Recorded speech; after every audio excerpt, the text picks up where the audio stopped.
Which company are you discussing? Yes.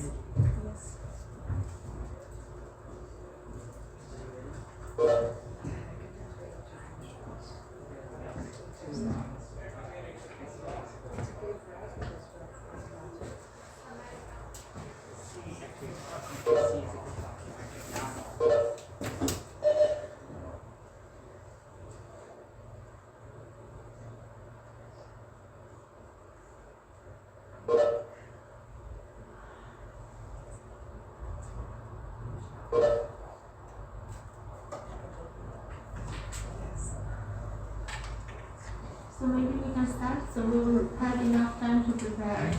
I already downloaded all your presentations from Moodle on the desktop of this computer over here. So for those that feel it is easier to just use the presentation that it's over here and start from there, it's okay. So it's this folder over here that you can find your presentations. For those that would like to use not the PDF, but the PowerPoint version, which is better because it shows in a better way the presentation, the graphics, the layout, and so on, you can use the PowerPoint. Because the presentation, for example, that you have here is in the PDF format, and you will just skip from one page to the other. It doesn't make the same impact as the PowerPoint when you just show the graphics and so on. But please have in mind and into consideration the timing. The reason that I put this on the desktop is just to facilitate the taking over from one group to the other of the presentations, okay? But please do as you feel more comfortable to doing this. So as we said, we will start by explaining 2 more exercises this morning. I know that probably your attention will not be the maximum possible, but please let us complete what we started and then we start with the presentations. So at exercise number 6 over here, we have the case of a company that discloses some alternative performance measures or additional performance measures. One of them is the underlying profit. Some of you or many of you during the analysis of your group cases have noticed that many companies actually report the underlying profit. It's like one of the most favorite alternative performance measures that the companies like to calculate and disclose. Now basically what they include or exclude from the underlying profit differs from one company to the other. And the company has to disclose what are the items that the company thinks that will not be included in the underlying profit and the rationale behind that. So the reason why they are excluded from calculating the underlying profit. For example, Hilton has reported that starting with a loss before taxes. Now you understand that this company is not reporting a profit, it is reporting a loss, and even before taxes, not after the taxes. But the company pretends that actually this is not the real profit capacity and capability that it can generate. And the company actually is arguing that even though we are reporting a loss, this loss comes because we are having all these costs over here that actually do not impact the real capacity of generating profit. Basically, this is what the company is saying through its attempt to report and calculate an underlying profit. Now you see that they start with a loss before taxes, and after adjusting for all these items, they report, not surprisingly, they report an underlying profit. So it's like we start with a loss, minus 8 million euro, and instead we are calculating and disclosing here an underlying profit of no less than 19 million. So basically what the company is saying is that, okay, I am reporting a loss because we are complying to the IFRS rules and requirements, but if we are not applying the IFRS rules, that means that I would not have been reporting a loss, I would have been reporting a profit in the amount of 19 million euro. So basically what they are excluding over here is the finance cost. without debating the exclusion of the finance cost, I will not even deal and discuss why the company is wrong with not including the finance cost in the calculation of the underlying profit. I'm just jumping at the depreciation and amortization. Many companies exclude both items from underlying profit because they think that as depreciation and amortization are not actually cash outflows, they are not cash expenses, they do not have any impact in the potential of the company to operate in the current year. Basically what the companies pretend is that okay, we have to calculate depreciation and amortization to comply with IFRS rules, but actually they do not mean something that we are paying right now. This is just the allocation of an expenditure made like 10 years ago. So basically this would be a good argument. So we should not include depreciation and amortization. You can see that the company has added back these items, right? Why? Because in the laws before taxes, depreciation and amortization are deducted, and now by adding them back, we are reversing their effect. Again, the company is arguing or is defending the position by saying that actually these are not cash expenditure. They do not mean a cash outlay, a cash outflow that will negatively impact the performance of the company. What do you think about this? Does this argument stand regarding the company? In the meantime, I will also try to answer something and to put some notes over there. Okay, so about depreciation.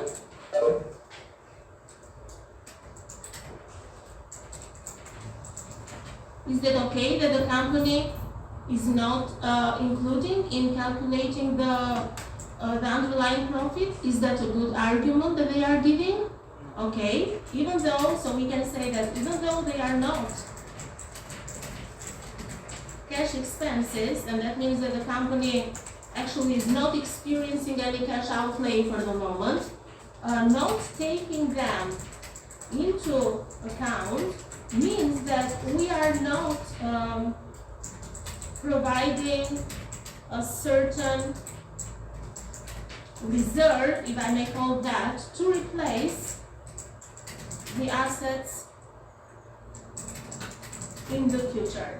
That means that the idea or the basics, the rationale under including depreciation is that okay, that is not a cash expenditure, but on the other hand, by calculating and including depreciation, you are paying less taxes because you report less profit, you are paying less taxes, and this gives the company the chance to create a reserve. It's not a real reserve, but in a certain way to set aside some money in order to prepare a reserve to replace this asset in the future.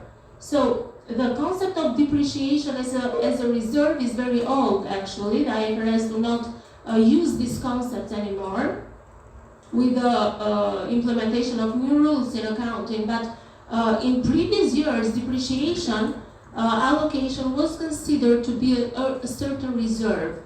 By adding the amounts into the accumulated depreciation, it was considered that the company was accumulating a reserve to replace this asset when it was fully consumed. Now again, this approach is not accepted by IFRS anymore, but certainly it calls to our logic. It is the same thing, it's exactly what the company is doing. It is charging depreciation year by year, and it is accumulating depreciation somewhere. Maybe do not use the word reserve, that's okay, but that is to replace the asset when it is fully amortized and depreciated and consumed. So this argument that the company is putting there is not valid, does not stand. So again, depreciation and amortization, they are not cash expenses, but still, by not taking them into account, that does have a negative impact on the ability of the company to create a reserve in the form of accumulated depreciation to replace the asset in the future. So this is something not quite right about the company to perform. Except for depreciation and amortization, the other item over here is the impairment of brand.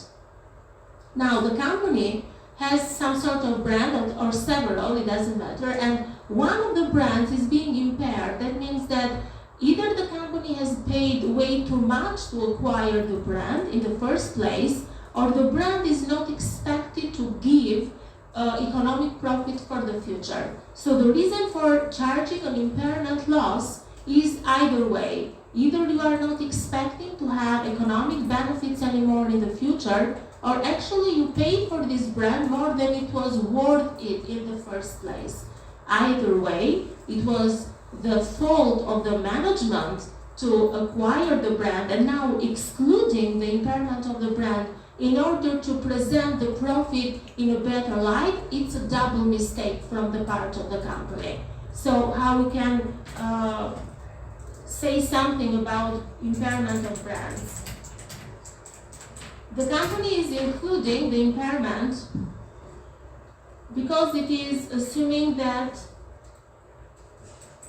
again, impairment of brand is a non-cash expenditure, the same as depreciation and amortization. So it's non-cash expense, and the company thinks that whatever is a non-cash expenditure actually does not have an impact on its capability of and its resilience, let's say.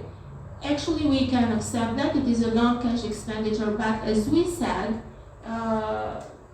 this means that management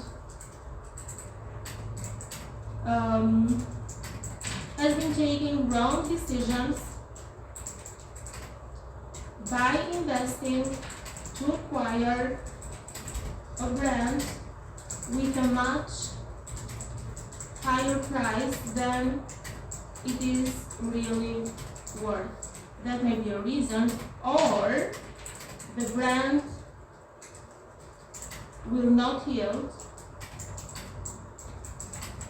the expected benefits in the future. However you consider that, now this is the true reality, the true economic reality after the transaction of brand impairment.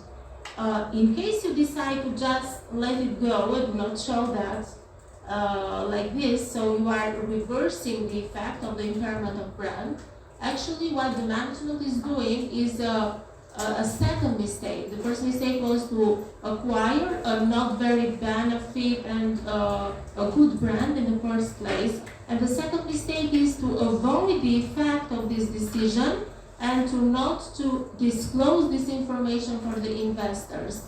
By including the impairment of brand in this loss, you get an idea of the wrong decisions of the managers. But when they decide to reverse the effect by adding that back, that means that they are trying to hide the consequences of their decisions, if that is clear for you. So again, they try to exclude depreciation and amortization, but we argue that actually that means that the company will not be able to prepare and accumulate the reserve to replace the assets.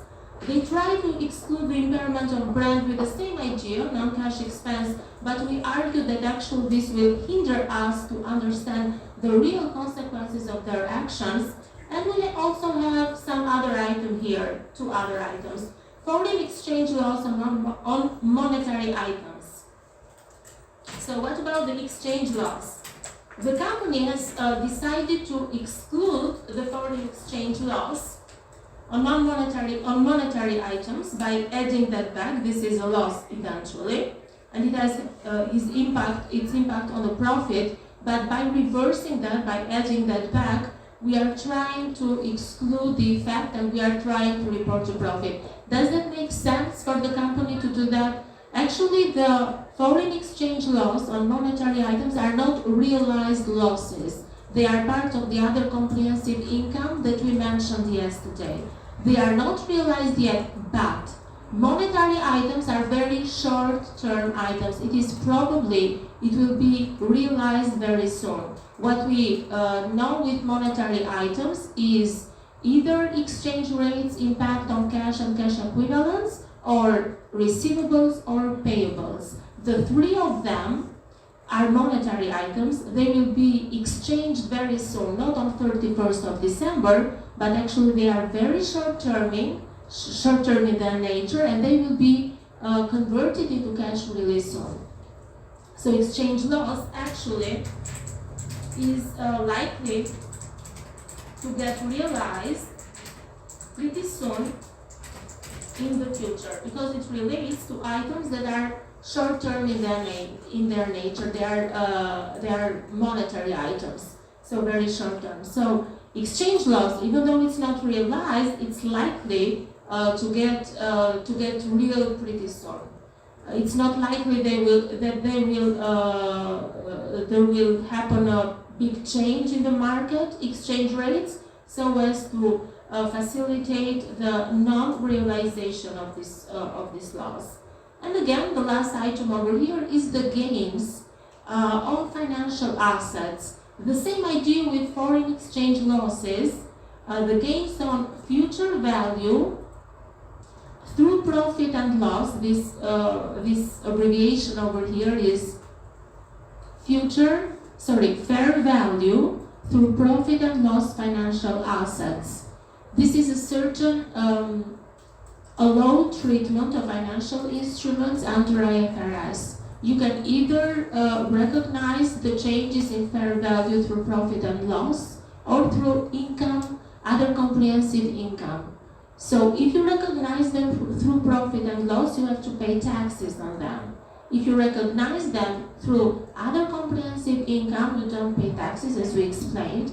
Now, the recognition of these financial assets through profit and loss means that we have also already included them in the loss before taxes, these gains, but the company is saying that this is not a realized gain, it will not be recurring, it will not have a recurring nature in the future, and so we should not take this into consideration. Now, even though this is a gain, not a loss, and the company is being, actually we have to recognize that the company is being consistent in its treatment of several items. It's not focusing only on the losses and expenses. It is also taking into account the gains and also other income from different sources. So they have included this 5 million over here. They are excluding that now. They are deducting to reverse the positive effect that these gains have already performed and have had in the loss before taxes. Now again, the rationale is the same, that regarding the present, the fair value through profit and loss, all financial assets means that more likely they will be realized in the near future. Settled and realized. So even though they are not realized right now, they will be very soon, so it's no use and it is not a good reason for the company to exclude these items from calculating and disclosing the underlying profit. Now, what we are trying to say and summarize over here is that many companies, they start with a certain profit or loss result. For example, this is the loss before taxes. It can be EBIT, it can be the earnings, net income, and so on. And they try to argue that we are excluding several items because they are not cash expenditure, they have not been realized, they are just there to comply with the IFRS requirements and rules. Now, IFRS requirements are there for a reason. They are there to provide that the company is taking into account the likely losses and expenses that will happen in the near future. So the fact that you are impairing this brand is that, okay, you are not losing right now, you are not having expenditure, but probably you are not having any more benefits in the future. So you have to recognize that somewhere. You should not just close the eyes and pretend it's not happening. The same thing with the foreign exchange loss and on monetary items and gains on financial assets. It's not realized until 31st of December that you are preparing financial statements, but being of a short time nature, they will be realized pretty soon. So you have to recognize this. And this is the idea behind the IFRS requirements in the first place. So what we are trying to show with this short mini case and example is that whenever you find the alternative performance measures, the underlying profit is one of the most popular among them. Please try to be very careful to read the disclosure, what the company has excluded from the underlying profit. I would agree if it was a non-recurring one-time item. For example, we saw yesterday the case with a company with having a gain from selling a division. That's okay to not take into consideration because it will happen only once. But these are recurring items. You will have them year by year, depreciation and amortization and foreign exchange and the changes in fair value. So it's not okay, it's not valid to just exclude them to calculate the underlying profit. I hope that is understandable and clear. In case you have any more any further question regarding this, yes? Why would a manager disclose these information? I think that it is pretty obvious here. The manager is having a loss. Having to comply with IFRS, he has to disclose the loss because he has to calculate 1, 2, 3, 4 over here. And actually, you see, the manager is going a bit too far, according to my opinion, because he's trying to exclude the finance cost as well. He's saying that, okay, I'm paying 4 million interest expenditure, but I don't know what his argument could be over here, because it was his decision in the first place to take this loan, and now he has to pay back the interest, but he's trying to exclude even the finance cost over here. So you see he's going a little bit too far to do what? To convert a loss to a profit. Yeah, but why?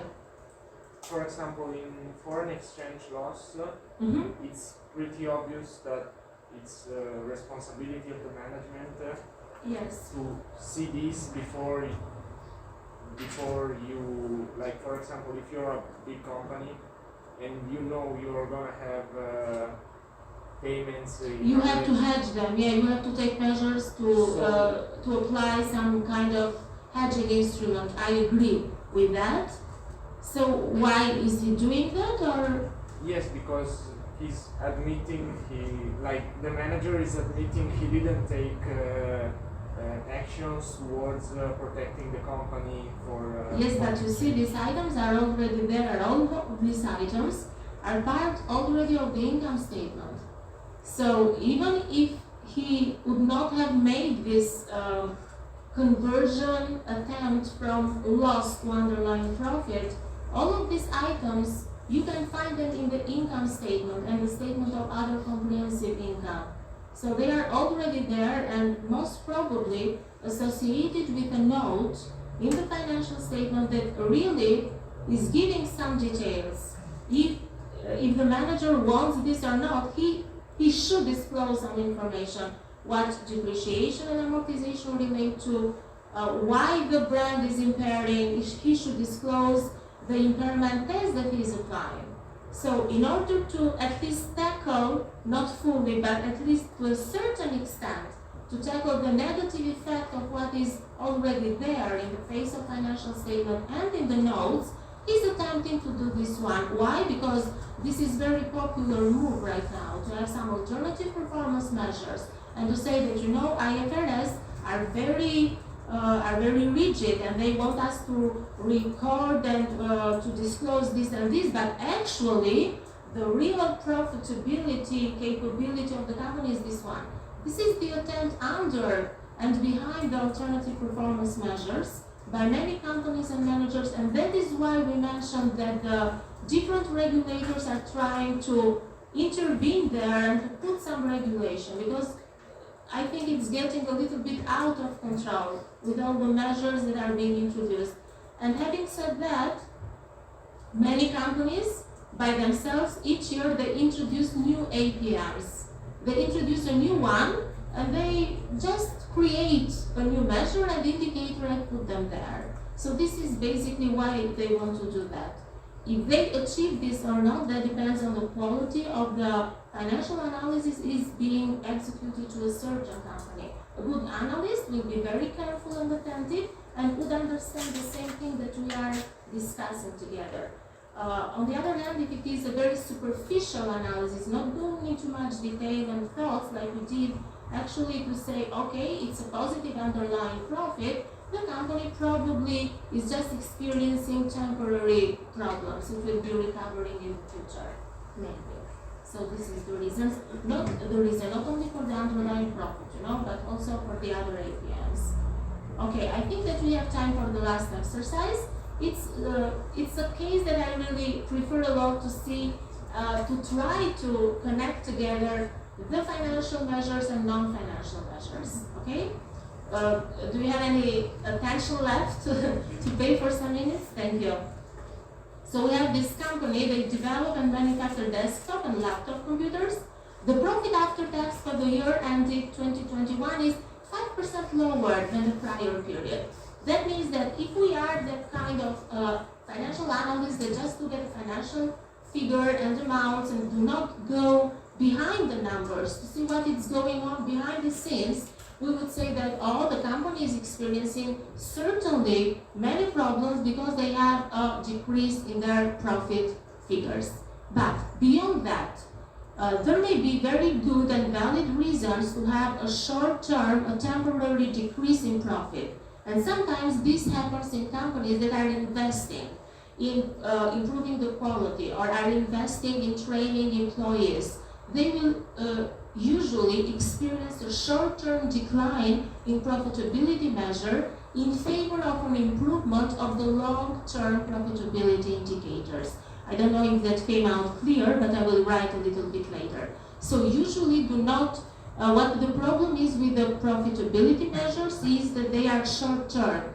They make us look to only 1 year or 2 years at maximum. They do not draw our attention to a long-term performance curve. So we have to be very careful and see why the decrease in the profit has come.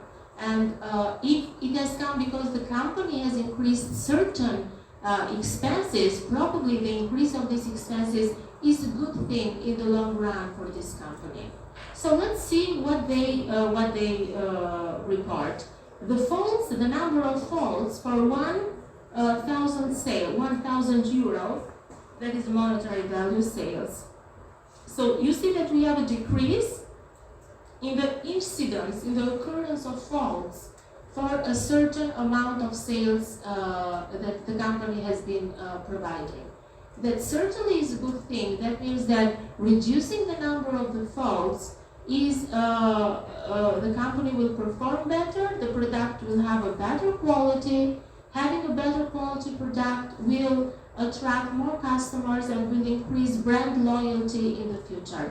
So first thing that you notice is a decrease in the number of faults per sales. Why has that come? Probably because of better maintenance of equipment or higher training expenditure for employees. Whatever the reason is, the company is experiencing less faults, less losses, and better quality for products. The customer service helpline, waiting times. Now in minutes, of course, we see the same thing over here, a decrease in the waiting time from 4.2 minutes to 1.4. Now that means that the company probably has spent some funds to train the customer relationship employees to better deal with the clients and customers. In the short term, that may have a negative impact on the profit because you are increasing the expenditure, but in the long run, that means more satisfied customers, increase in the brand loyalty, and probably in the long run that will mean higher profitability. So higher profits for the years to come. And the staff turnover, you know what staff turnover is, right? The occurrence of employees leaving the company. Whenever you have to replace existing employees, you have to spend a lot of money in hiring them, training them, and so on. It's less money you spend when you keep your existing employees. You all know that. So we have almost half the percentage of turnover from one year to the other. From 13.2%, we have now 6.5% over here. the decrease in the staff turnover may have come not without cost. Probably the company is treating them well, is paying some health insurance for them, is covering probably some part of transport costs to and from the job place and so on. We don't know what is going on and what is causing this decrease in the staff turnover, but apparently they are more satisfied, and this comes with usually a cost for the company. This is a cost in the short term, and this will certainly be a reason why the profit has decreased for the current period. But in the long run, that means that the existing employees that we are keeping, they are more trained, they are more experienced in their jobs, they will cause less faults for sales, they will serve better to the customers. So this is all interrelated together. This will bring future period profit to increase and to become even larger. Okay, so we have, in a certain way, we have commented on all the three non-financial indicators. And now this is a classic case when you can see that actually focusing on only financial information and not going beyond that may give the wrong impression for the company. Again, if you just focus on the profit and see that it has decreased, this is not enough. We usually have to find out why. Probably this has come because we have increased some items of expenditure. That's not always bad in itself necessarily. You have to see what expenses have been increased. If these are expenses to retain your employees, to train them, to repair and maintain the equipment in order for them to function and operate better at higher efficiency, that may cause the current profit to go down or to decrease, but in the long run, that will bring higher profits in the future. I don't know if that is clear, all this discussion. Of course, it's not easy to make the connection or to put these linkages between both classes of ratios, but at least we have to try and attempt to understand what is going on. Of course, it's not easy in the case of an example like this or an exercise in the exam or even in the group work project, but in real life, when you have to work somewhere and provide some consultancy services or some analysis, you will go deep down and look at the details, and this is some information that you might find useful to use in the future, okay? So this is all that we prepared in tutorial 6, as we said. Probably we are a little bit early to start with the presentation of group 15. I think group 15 is in the morning, the first group to present. Are they here now? Anyone from group 15 is present? Okay, so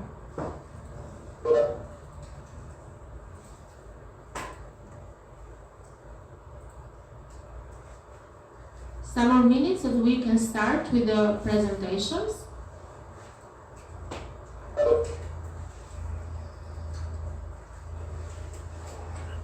I will also upload this, the tutorial 6 together with the solutions. We will upload in Moodle so you can have that and relate to that.